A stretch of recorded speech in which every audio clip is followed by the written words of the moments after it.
Então pedimos assim uma desculpa aos nossos colegas que estavam nos acompanhando ao vivo. Tivemos um pequeno problema técnico aqui que já foi resolvido. Então vamos dar continuidade ao nosso estudo. Como eu já coloquei antes, o título que nós vamos estudar hoje, referente a dezembro de 1858, é O Sono. Então Kardec começa assim: pobres homens, como conheceis pouco os mais ordinários fenômenos que fazem em vossa vida. Acreditais ser bastante sábios, julgais possuir uma vasta sabedoria e a estas simples perguntas de todas as criações, de todas as crianças: o que fazemos quando dormimos? O que são os sonhos? Ficai mudos. Não tenho a pretensão de vos fazer compreender o que vou explicar, porquanto há coisas para as quais vosso espírito não pode ainda submeter-se, por não admitir senão o que compreende. O sono liberta inteiramente a alma do corpo. Quando dormimos, ficamos momentaneamente no estado em que nos encontraremos de maneira definitiva após a morte. Os espíritos que cedo se desprenderam da matéria por ocasião da morte tiveram sono inteligente. Quando dormem, se reúnem à companhia dos outros seres superiores a eles.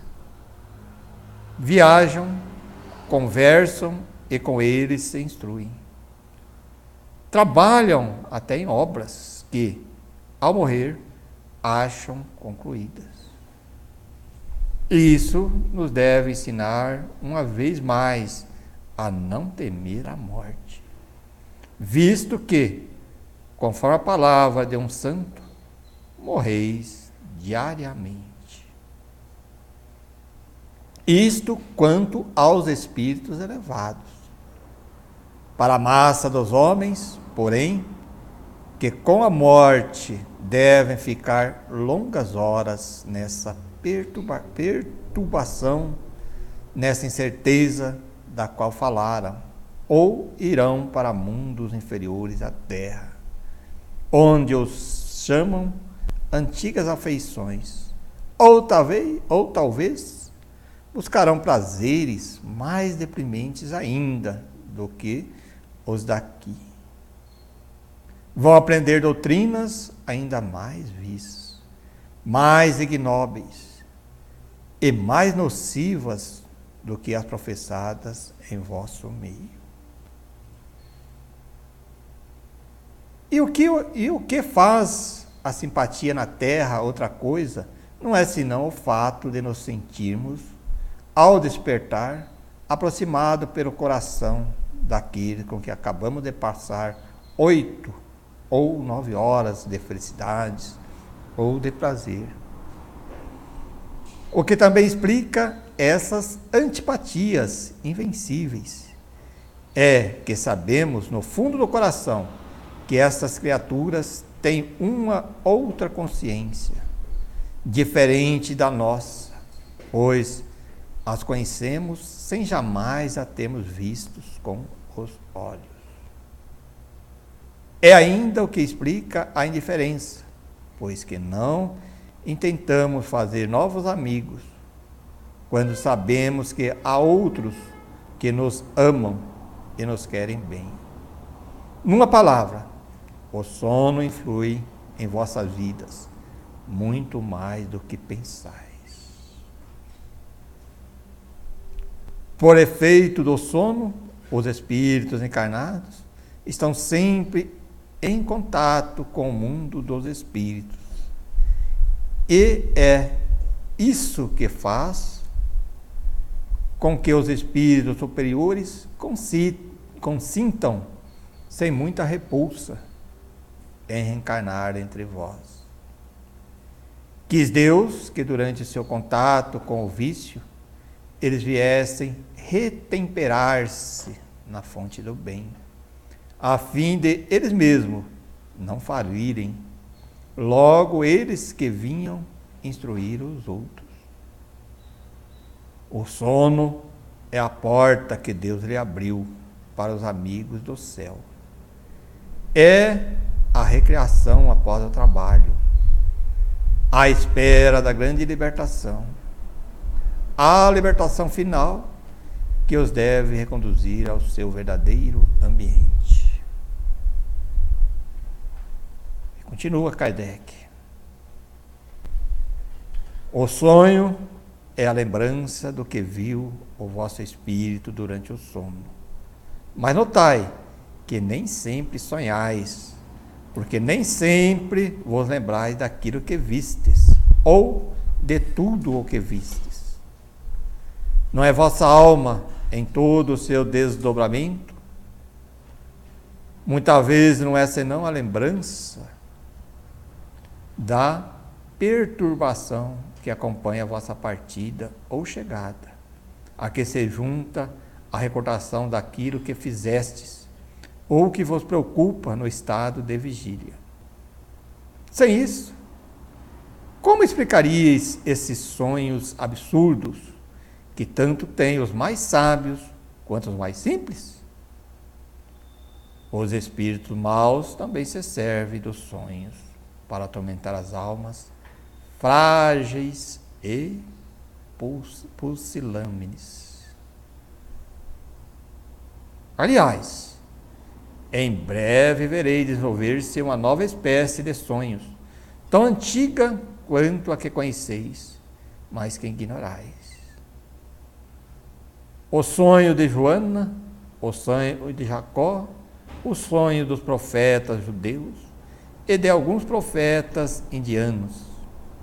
Esse sonho é a lembrança da alma, inteiramente desprendida do corpo, a lembrança dessa segunda vida, de que vos falava há pouco. Procurai distinguir bem essas duas espécies de sonhos, dentre aqueles que vos recordais, sem que entrareis em contradições e em erros que seriam funestos à vossa fé. Agora uma observação aqui. O espírito que ditou essa comunicação, solicitando a declinar o nome, respondeu. Ou seja, Kardec perguntou para ele que se identificasse, né? Aí ele respondeu: para quê? Acreditais que somente os espíritos de grandes homens vão dizer coisas boas?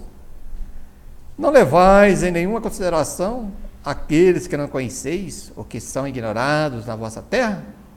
Ficai sabendo que muitos não tomam nome, senão para vos contentar. Aqui é interessante essa observação, que nós que trabalhamos nos grupos mediúnicos, nos grupos de obsessão, vem algumas mensagens, alguns benfeitores, muitas vezes, e nós perguntamos às vezes o nome, muitos não identificam. E normalmente eles utilizam o nome de um benfeitor, um amigo. E aqui ele dá uma resposta até bem interessante para Kardec mesmo, né? Para a gente ter esse cuidado mesmo. Para quê? Porque o que importa para nós é o conteúdo, né? Se o conteúdo está dentro, de acordo com os conceitos doutrinários, é o que importa. Mas nós ainda temos essa curiosidade, ou damos maior ou menor credibilidade de acordo com o nome que assina, né? Então isso também é uma reflexão que nós temos que fazer sobre isso. E dando continuidade ainda a esse tema, o outro tema que ele coloca aqui agora, e aqui também demonstra a diversidade e a maneira que o Kardec enxergava essas relações com o mundo espiritual, com a atualidade, que ele colocava temas, como já dissemos várias vezes, temas atuais ou temas ligados à poesia, à história, né? Então o tema que ele coloca agora chama-se As Flores. Então inicia-se com uma observação. Essa comunicação a seguinte foram obtidas pelo Sr. F., da qual já falamos em nosso número de outubro, a propósito dos obsedados e subjugados. Por eles, poderemos julgar a diferença que existe entre a natureza dessas comunicações atuais e as antigas. Sua vontade triunfou completamente da obsessão de que era vítima, e seu espírito mau não reapareceu. Essas duas comunicações foram lhe editadas por Bernard Palissy. Palissy, né? Então vamos à comunicação agora sobre as flores. Aqui é a entidade espiritual falando, tá, gente? As flores foram criadas no mundo como símbolo da beleza, da pureza e da esperança. Porque não imagina o homem que vê as corolas se abrirem todas as primaveras e as flores murcharem para se transformarem em frutos deliciosos, que sua vida também florirá para dar lugar a frutos eternos? Faz a pergunta. Essas flores jamais perecerão, como não perece a mais frágil obra do Criador. Coragem, pois, homens que tombai no caminho, levantai como lírio após a tempestade, mais puros e radiosos. Como as flores, os ventos vos açoitam por todos os lados, vos derrubam e vos arrastam pela lama. Mas quando o sol reaparece, vossas cabeças se erguem, mais nobres e mais altivas. Amai, pois, as flores. Elas são o emblema de vossa vida, e não temais corar por serdes a elas comparados. Tende-as nos vossos jardins, nas vossas casas e até mesmo em vossos templos, pois que estarão bem em qualquer parte. Em todos os lugares elas convidam a poesia, elevando a alma dos que a sabem compreender. Não foi nas flores que Deus manifestou todas as suas magnificências? De onde conheceríeis as suas cores com que o Criador alegrou a natureza, se não fosse as flores? Antes que o homem tivesse cavado as entranhas da terra para encontrar o rubi e o topázio, havia flores diante de si. E essa infinita variedade de matizes já o consolava da monotonia da crosta terrestre. Amai, pois, as flores. Sereis mais puros e mais ternos. Sereis, talvez, mais crianças queridas de Deus. E vossas almas simples e sem mácula serão acessíveis a todo o seu amor, a toda alegria com a qual ela aquecerá os vossos corações. As flores querem ser cuidadas por mãos esclarecidas. A inteligência é necessária para a sua prosperidade. Durante muito tempo, laboraste sem erro na terra, ao deixar esse cuidado a mãos inábeis, que as mutilavam, imaginando embelezá-las. Nada é mais triste que as árvores arredondadas ou pontiagudas de alguns de vossos jardins, verdadeiras pirâmides de verdura, que faz o efeito de um monte de feno. Deixai a natureza tomar seu impulso sob mil formas diversas, aí está a graça. Feliz o que sabe admirar a beleza de uma haste que balança, semeando uma poeira fecunda. Feliz o que vê em suas cores brilhantes um infinito de graça, de finura, de colorido, de matizes que fogem e se buscam, se perdem e se reencontram. Feliz o que sabe compreender a beleza da gradação dos tons. Desde a raiz escura que se consorcia a terra, como se fundem as cores, até o vermelho escarlate da tulipa, da papoula. Por que esses nomes rudes e bizarros?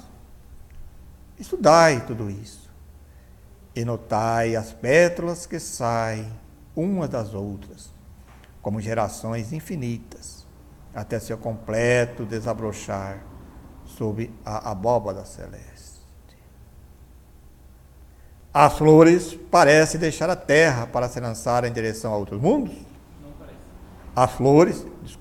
As flores não parecem deixar a terra para lançar em direções a outros mundos?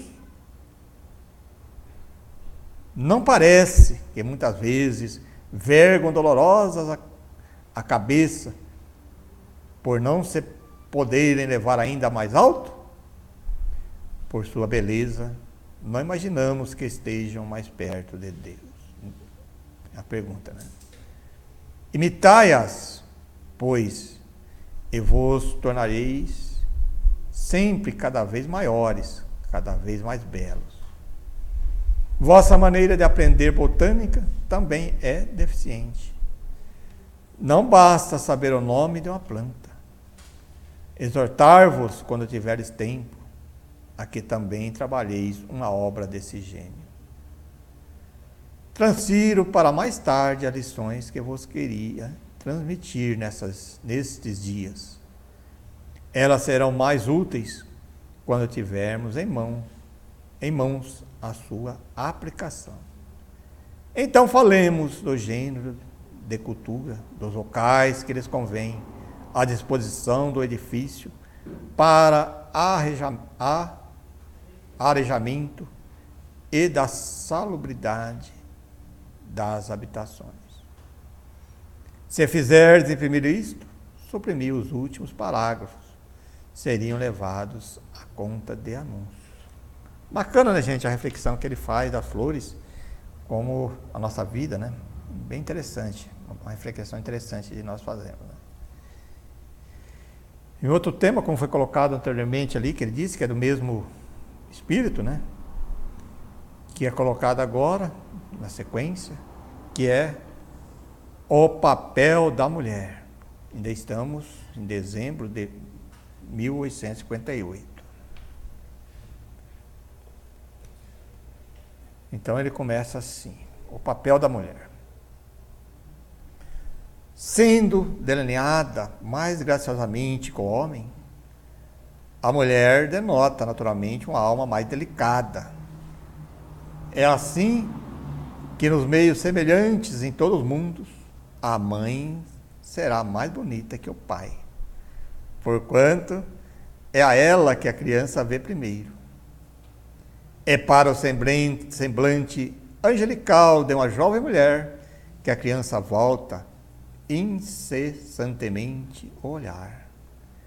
É para a mãe que a criança enxuga as lágrimas. Eu fixo o olhar, ainda fraco e incerto. A criança tem, pois, uma intuição natural do belo. A mulher, sobretudo, sabe fazer-se notar pela delicadeza de seus pensamentos, pela graça de seus gestos, pela pureza de suas palavras. Tudo que dela vem deve harmonizar-se com sua pessoa, que Deus fez bela. Seus longos cabelos, derramando-se em ondas sobre o colo, são a imagem da doçura e da facilidade com que sua cabeça, diante das provações, dobra-se sem partir. Reflete a luz dos sóis, como a alma feminina deve refletir a mais pura luz de Deus. Jovens mulheres, deixai flutuar vossos cabelos, pois que Deus para isso os criou, parecereis ao mesmo tempo mais naturais e graciosos. A mulher deve ser simples no vestir. Já saiu bela demais das mãos do Criador. Para que ter necessidade de adereço? Que o branco e o azul se confundam sobre os vossos ombros. Deixai também flutuar vossos vestidos, que se vejam vossa roupagem, estendendo-se para trás, qual se fora extenso tapete de gaze, qual a nuvem discreta a assinalar vossa presença. Entretanto, para que servem os adereços, os vestidos, a beleza, os cabelos ondulantes ou flutuantes, amarrado ou preso, se o sorriso tão doce das mãos, das mães e das amantes não brilharem em vossos lábios? Se vossos olhos não semearem a bondade, a caridade, a esperança nas lágrimas de alegria que deixam correr nos lampejos a jorrarem desse braseiro de amor desconhecido? Mulheres, não temeis deslumbrar os homens pela beleza, pela graça e pela superioridade, mas que saibam eles, a fim de vos tornarem dignos, que devem ser tão ricos de caráter quanto sois belas, tão sábios quanto sois boas, tão instruídos quanto sois ingênuas e simples. É necessário saberem que vos devem merecer que sois o prêmio da virtude e da honra, não dessa honra que se recobre de capa e de escudo, que brilha nas lutas e torneios, que pisa a fronte do inimigo que cai. Não, mas da honra segundo Deus. Homens, sede úteis, e quando os pobres abençoarem vosso nome, as mulheres serão em tudo semelhante a vós. Então, tomareis um todo, sereis a cabeça e elas o coração. Sereis o pensamento benfazejo e elas mãos liberais. Uni-vos, pois não apenas pelo amor, mas para o bem que podeis fazer a dois. Que esses bons pensamentos e ações, realizadas por dois corações que se amam, sejam os elos dessa corrente de ouro e diamantes que chamamos casamento. Então, quando tais elos forem bastante numerosos, Deus os chamará para junto dele, e continuareis a reunir ainda novos elos, que se juntarão aos precedentes. Mas não se trata, como na terra, de elos de metal pesado. No céu eles serão de fogo e de luz. Interessante essa reflexão que ele faz, né? Ficando bem claro aqui, que algumas pessoas que estão acompanhando, que essa aqui é uma versão do Espírito, né? Um Espírito que colocou a visão dele, e é bem interessante, que fazer muitas reflexões, né, gente? E ainda dando continuidade, dezembro de 1858, nessa linha hoje, que está bem, vamos dizer assim, poética, né? O tema agora é Poesia Espírita. O despertar de um espírito.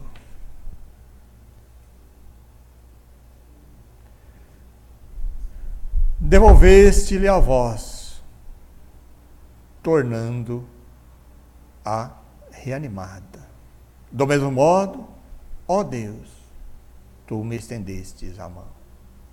Levanta-te, dissestes, e não falastes em vão.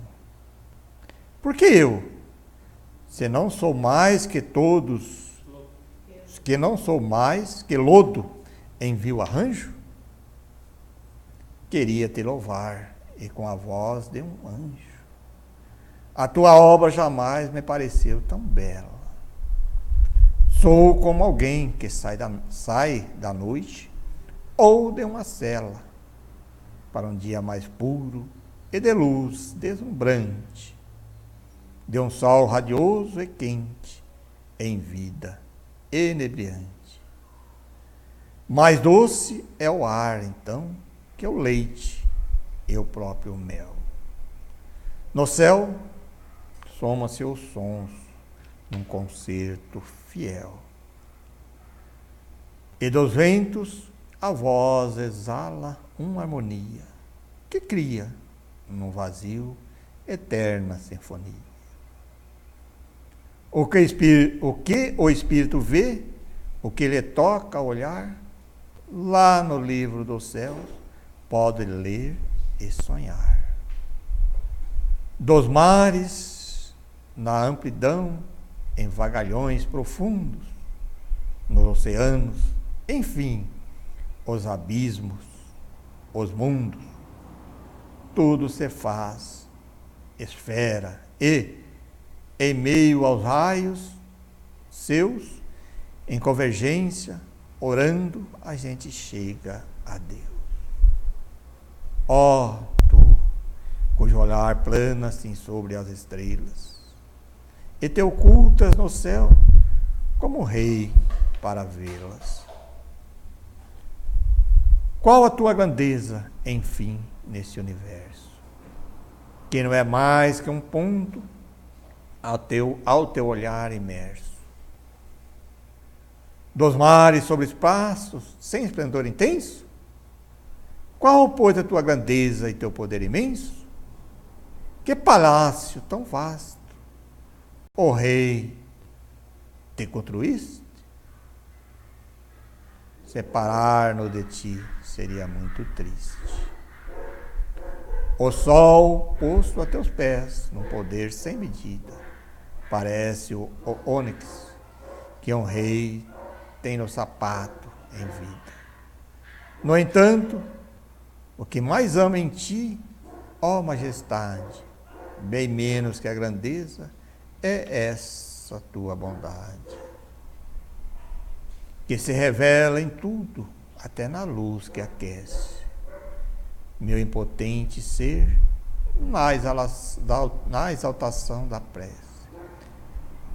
Jodelê, né? Jodelo.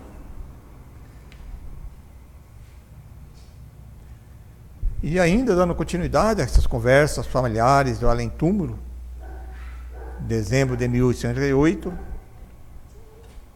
agora coloca um outro título na sequência, que é Uma Viúva de Malabar.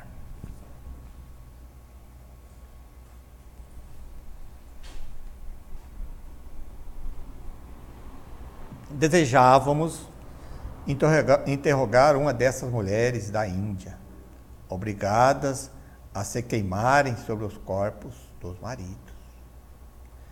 Não conhecendo nenhuma delas, tínhamos pedido a São Luís, isso é Kardec colocando, né? Não conhecendo nenhuma delas, tínhamos pedido a São Luís que nos enviasse uma que pudesse responder a nossas perguntas de maneira satisfatória. Ele nos respondeu que eu faria, de bom grado, dentro de algum tempo. Na sessão da Sociedade do dia 2 de novembro de 1858, o Sr. Adrien, médio vidente, avistou uma disposta a falar, e da qual nos deu a seguinte descrição. Isso o médio descreveu, né? Olhos negros e grandes, escleróticas, levemente amareladas, rosto arredondado, faces salientes e gordas, pele amarelo açafrão, cílios longos e supercílios arqueados e negros, Nariz um pouco grande e levemente achatado. Boca grande e sensual. Belos dentes. Grandes e bem dispostos. Cabelos lisos, abundantes, negros e engordurados. Corpo obeso e rechochudo, envolvida por fino tecido de seda, deixando à mostra a metade do peito, pulseiras nos braços e pernas. Só lembrar de que esse médium, o Adrien, né? Que ela é aquele que o Kardec estava fazendo até experiências com eles, indo em teatro, em cemitérios e tal, porque ele tinha uma mediunidade que ele conseguia ver os espíritos a todo tempo, né? Ele conseguia ver, fazer a descrição e tudo mais dele. Então, por isso que agora, nessas comunicações que vão se seguir, ele sempre vai fazer uma descrição de como era o espírito, de como ele estava vendo o espírito. Isso demonstra a seriedade que o Kardec dava tudo isso, e como que ele, hoje, algumas pessoas, vamos dizer assim, não permitem, inclusive, o médium vidente começa a falar, ou começa a observar, mas ele achava que essa era a única maneira de você ser mais fiel que estava vendo, né? Que não era só ouvir o espírito, você também ver ele como que ele era, né? Como é que ele agia, como se vestia, como é que era a roupa, como é que era a aparência, né? Então Kardec, como foi bem colocado ali, realmente, falamos nos outros estudos, esse médico acompanhava ele foi naquela casa do velório, nos teatros, em todos os lugares, exatamente para dar essa credibilidade de ver o espírito, né? No mundo espiritual, da maneira que ele estava se comportando. E aí ele pergunta assim, faz uma pergunta já ao Kardec. Primeira pergunta que ele faz a essa senhora: lembrais mais ou menos em que época viveste na Índia e onde fostes queimada com o corpo de vosso marido? Ela responde. Ela faz um sinal, dando a entender que não se lembrava. São Luís responde que foi há cerca de 100 anos. Aqui também, de novo, provavelmente quem deu essa resposta aqui foi o médium vidente, né? Falou que era de algum sinal, que Camargo que não entendia, e o São Luís respondeu, né? Lembrais os nomes que tinhais? Ela responde, Fátima. A que religião professáveis? A maometana. Mas o maometanismo não reprime tais sacrifícios, pergunta Kardec. Nasci muçulmana, mas meu marido pertencia à religião de Brahma. Tive de me conformar com os costumes do país onde morava. As mulheres não se pertencem. Que idade tinhas quando morrestes? Creio que 20 anos aproximadamente. Jovem, gente. Uma observação. O senhor Adrien observou que ela aparentava 28 a 30 anos, mais que naquela época, pois as mulheres envelhecem, mais que naquela época, naquele país, as mulheres envelhecem mais depressa. Vosso sacrifício foi voluntário? Kardec pergunta. Preferia ter me casado com outro. Refleti bem e concebereis que todos os pensamentos, todas pensamos do mesmo modo. Segui o costume, mas no fundo teria preferido não o fazer. Esperei vários dias por outro marido, mas ninguém apareceu. Então obedeci à lei. Você veja, gente. Que sentimento poderia ter ditado essa lei? Ela responde: ideia supersticiosa. Ao nos queimarem, imaginavam agradar a divindade, que resgatamos as falhas daqueles que acabamos de perder e que vamos ajudá-lo a viver feliz no outro mundo. Vosso marido ficou satisfeito com o sacrifício? Jamais procurei revê-lo. Há mulheres que assim se sacrificam de livre vontade? Poucas. 1 em 1000. No fundo, elas não desejariam fazê-lo, né? O que se passou convosco no momento em que se extinguiu a vida corporal? Perturbação. Experimentei uma espécie de nevoeiro e depois não sei o que aconteceu. Minhas ideias não se aclararam, senão muito tempo depois. Ia a toda parte, mas não via bem. E ainda agora não me sinto inteiramente esclarecida. Tenho muitas encarnações a sofrer, a fim de me elevar. Mas não me queimarei mais. Não vejo necessidade de me queimar, de lançar-me no meio das chamas para me elevar. Aliás, eu nunca procurei saber. Proporcionar-me eis grande prazer se orasses por mim, pois agora compreendo que somente a prece é capaz de fazer-nos suportar corajosamente as provações que nos são enviadas. Ah, se eu tivesse fé. Kardec faz mais uma pergunta. Pede-se que oremos por vós. Como somos cristãos, nossas preces poderiam ser agradáveis? Não há senão um Deus para todos os homens. Quer dizer, nesse ponto ela já tinha evoluído, né? Aí o Kardec faz uma observação final aqui. Em várias sessões seguintes, a mesma mulher foi vista entre os espíritos que as assistiam. Disse que vinha para instruir-se. Parece que foi sensível ao interesse que lhe testemunhamos, porque nos seguiu várias vezes em outras reuniões e até mesmo na rua. Olha que coisa bacana, né, gente?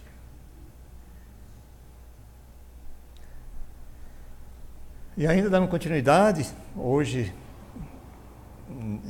nesses temas poéticos, assim, né? O tema agora é a bela cordoeira.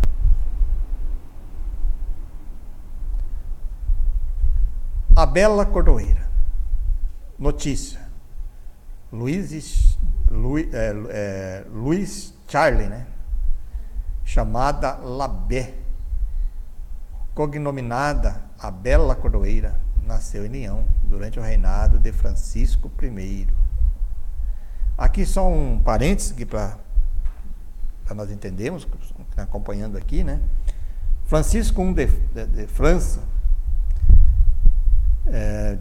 nascido em 1494, desencarnado em 1547, também conhecido como Rei Cavaleiro, pai restaurador das cartas e o de nariz comprido, foi o rei da França de 1515 até sua morte.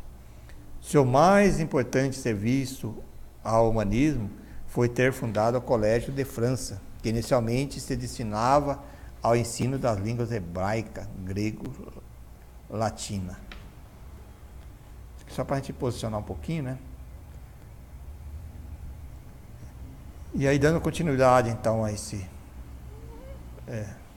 após esse parente, né, do Francisco I, né?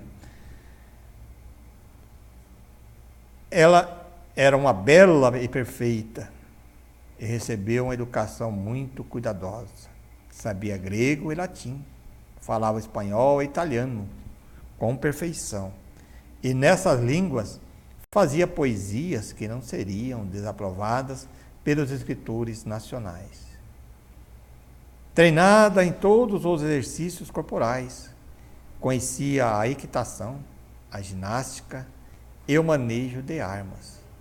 Dotada de um caráter muito enérgico, ela se distinguiu ao lado de seu pai, entre os mais valentes combatentes do cerco de Perpignan, em 1542, travestida como Capitão Lois. Olha. Havendo o cerco fracassado, renunciou à carreira das armas e retornou a Lyon com seu pai. Casou-se com um rico fabricante de cordas, chamado Aymon Perrin, e logo só seria conhecida como a Bela Cordoeira, nome que permaneceu na rua em que morava e no local em que ficava as oficinas do marido. Instituiu em sua casa reuniões literárias, a que eram convidados os espíritos mais esclarecidos da província. Tem-se dela uma coletânea de poesias. Sua reputação de beleza, de mulher, de espírito, atraindo à sua casa os homens mais qualificados, excitou o ciúme das senhoras leonesas, que procuravam vingar-se pela calúnia. Sua conduta, porém, foi sempre irrepreensível. Evocada na sessão da Sociedade Parisiense de Estudos Espíritas, de 26 de outubro de 1858, foi-nos dito que ela ainda não podia vir, por motivos que não nos foram explicados. No dia 9 de novembro, atendeu ao nosso apelo, e eis a descrição que dela fez o Sr. Adrien, nosso médium vidente. De novo aqui, né, gente, como nós falamos antes, ele dava essa descrição da entidade, né? Cabeça oval, pele pálido mate, olhos negros, belos e notáveis, sobrancelhas arqueadas, fronte desenvolvida e inteligente, nariz grego, fino, boca média, lábios refletindo a bondade de espírito, dentes muito belos, pequenos, bem dispostos, cabelos negros de azeviche, ligeiramente crespos, belo porte da cabeça, talhe, grande e elegante, roupas confeccionadas em tecido branco. Aí o Kardec faz uma observação, né? Sem dúvida, nada prova que essa descrição, tanto quanto a precedente, não passe de um produto da imaginação do médium, considerando-se que não temos controle. Mas quando ele faz assim, com detalhes tão precisos, de pessoas contemporâneas que ele jamais viu e que são reconhecidas por parentes ou amigos, não podemos duvidar de sua realidade. Daí podemos concluir, desde que vê a uns com uma verdade incontestável, poderá ver os outros. Outra circunstância que deve ser levada em consideração é que sempre vê o mesmo espírito, sob a mesma forma, e ainda que se passassem diversos meses de intervalo, a descrição não sofreria qualquer alteração. Seria preciso nele supor uma memória fenomenal para imaginarmos que, se as lembranças dos mínimos detalhes de todos os espíritos, cuja descrição tenha feito, é que se contam as centenas. Isso é interessante, ele coloca isso aqui, que a maneira que ele comprovava isso, que o espírito manifestava em outro dia, em outros horários, até mesmo com outro médium, aí quando ele estava vendo, ele fazia a mesma descrição correta, né? Isso que deu uma certa credibilidade para Kardec, para dizer que era realmente real, era aquilo que ele estava vendo, né? Então vamos agora à evocação, né? O Kardec usava sempre aquela evocação, em nome de Deus, tal, que ele sempre, nos primeiros ele colocava, agora só coloca a evocação, né? E a entidade respondeu: estou aqui. Poderias ter a bondade de responder algumas perguntas que gostaríamos de fazer? Ela responde: com prazer. Lembrai-vos da época que erais conhecida como a Bela Cordoeira? Sim. De onde poderia provir as qualidades viris que vos fizeram abraçar a profissão das armas, que de preferência, segundo a lei da natureza, é a atribuição dos homens? Isso alegrava meu espírito, ávido de grandes coisas. Mais tarde voltou-se para outra ordem de ideias mais sérias. As ideias com as quais nascemos, por certo, provêm de existências anteriores, de que são os reflexos. Entretanto, elas se modificam bastante, sejam por novas resoluções, seja pela vontade de Deus.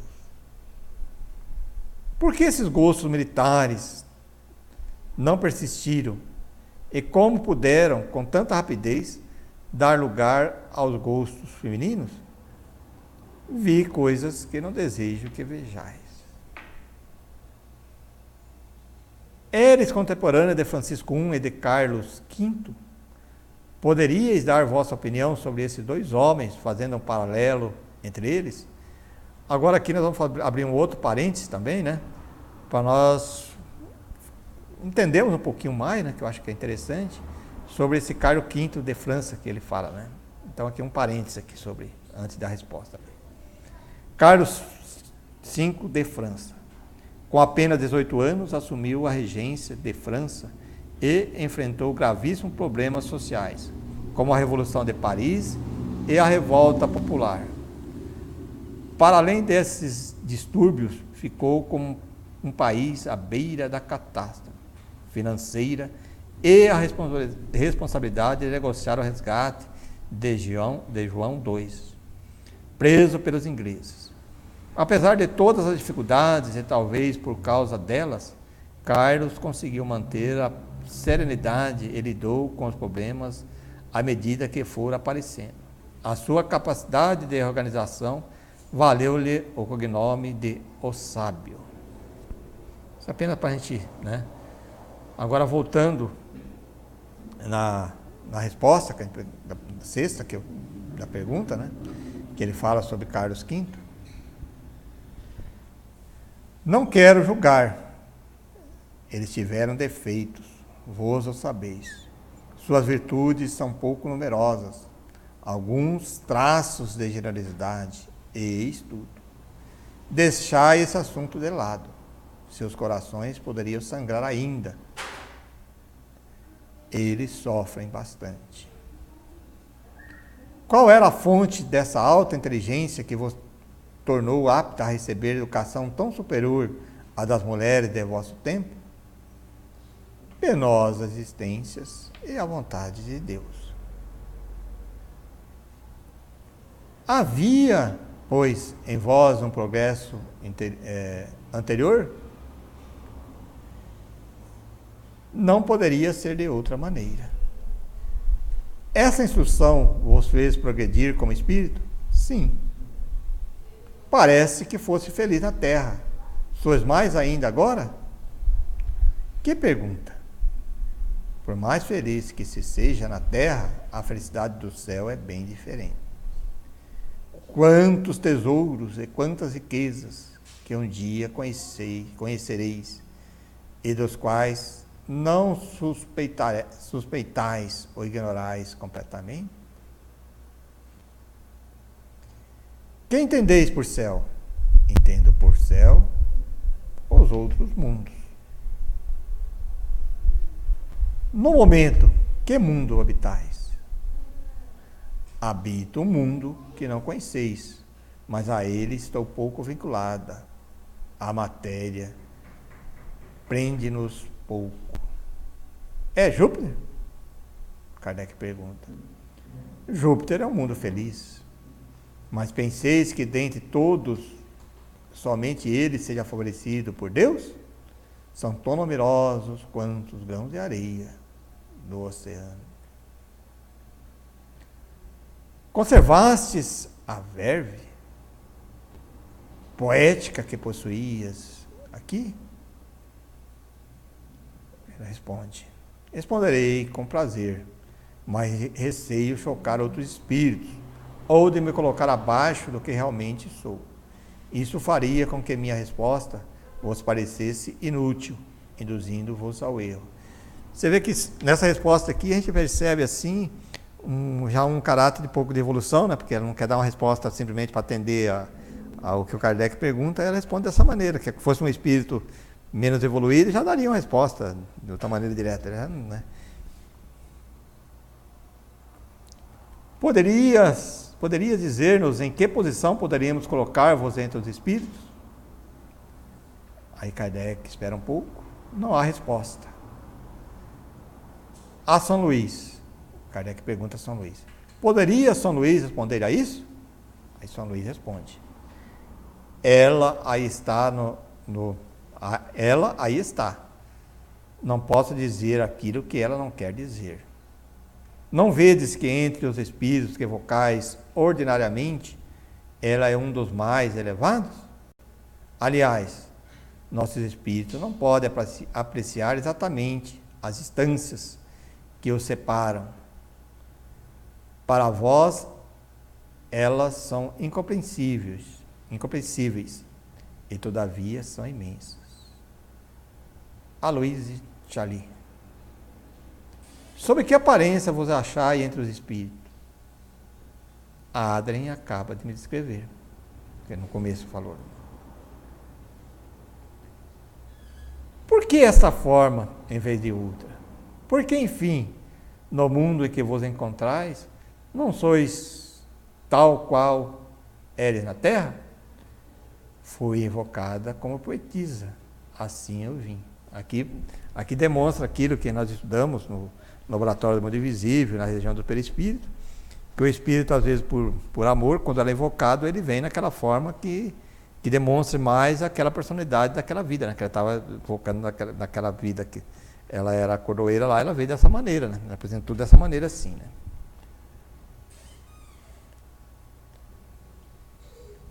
Poderia ditar-nos algumas poesias ou um trecho literário qualquer? Ficaríamos felizes em ter algo vosso.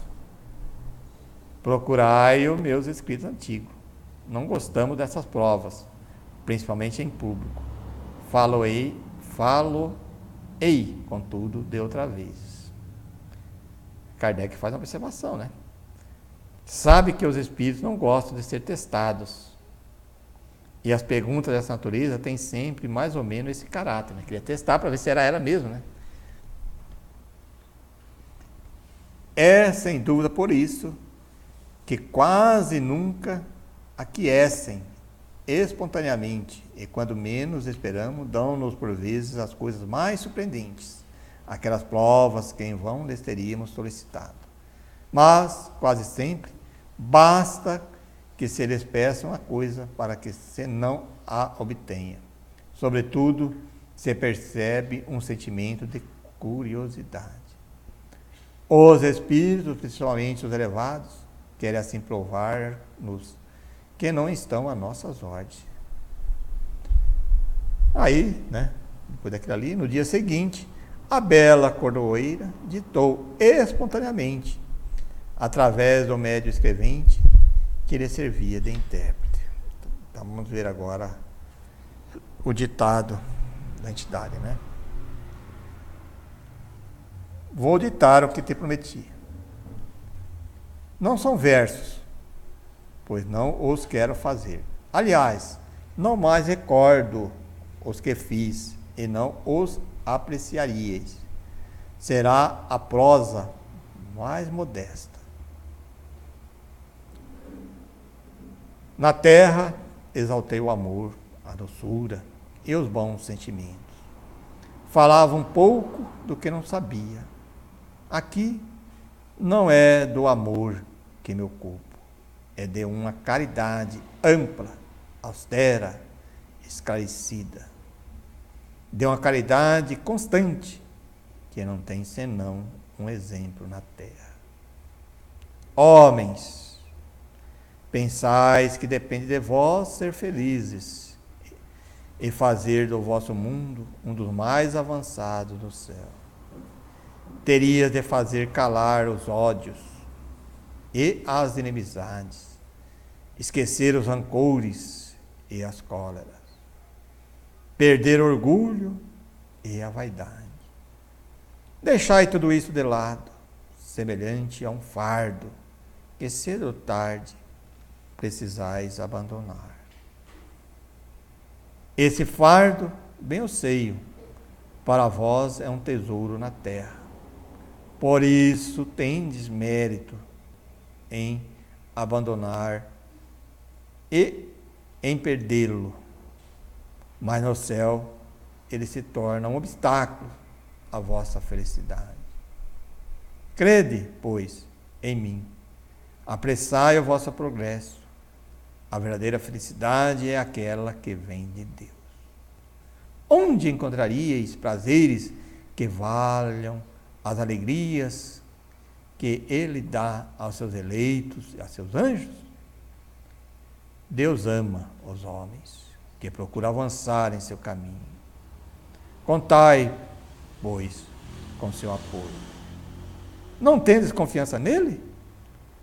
Julgais que seja perjuro, que não vos devei entregar a ele completamente, sem restrição? Infelizmente, não quereis entender ou pouco dentre vós entende? Preferes o hoje ao amanhã. Vossa visão restrita limita vosso sentimento. Vosso coração e vossa alma fazendo o que sofrais para progredir em vez de avançar. Natural e facilmente pelo caminho do bem, por vossa própria vontade, porquanto o sofrimento é o meio que Deus emprega para vos moralizar. Não eviteis, pois, esta via segura, embora terrível para o viajante. Terminarei por vos exortar a não mais encarardes a morte como um flagelo, mas como um portal da verdadeira vida e da verdadeira felicidade. Louise Charlie. Interessante, né, gente? Reflexões. Hoje o estudo foi de bastante reflexões, né, gente, sobre essas questões. Isso demonstra, como sempre falamos, essa diversidade que o Kardec tinha, né, de estudo e de observar nos vários ângulos, né, seja na área poética, na área do romance, da literatura, né, botânica, né, então da natureza humana, né. Então, por isso que eu sempre falo para os nossos colegas que a gente conversa, que quem quer conhecer Kardec, estuda a Revista Espírita, né? Daí você vai saber entender um pouquinho da personalidade desse grande espírito que reencarnou aqui na Terra para codificar a doutrina espírita, né? Porque às vezes a gente quer julgar o Kardec lendo um trecho do Livro dos Espíritos, ou um trecho do Livro dos Médiuns, ou um trecho do Evangelho, mas ali está apenas um resumo, né, do que foi ele, é o resultado final de todos os seus estudos. Mas para nós conhecermos mesmo profundamente Kardec, temos que estudar a Revista Espírita. Bom, pessoal, era isso que nós tínhamos preparado para hoje. Então, assim, agradecemos mais uma vez a esses nossos colegas que nos acompanharam ao vivo e aproveitamos para avisar as pessoas que nos acompanham ao vivo que no próximo sábado teremos um recesso do estudo da Revista Espírita. Nós teremos um outro compromisso nesse horário, mas já na outra semana estaremos de volta. Então, uma saudação a todos e até a próxima oportunidade.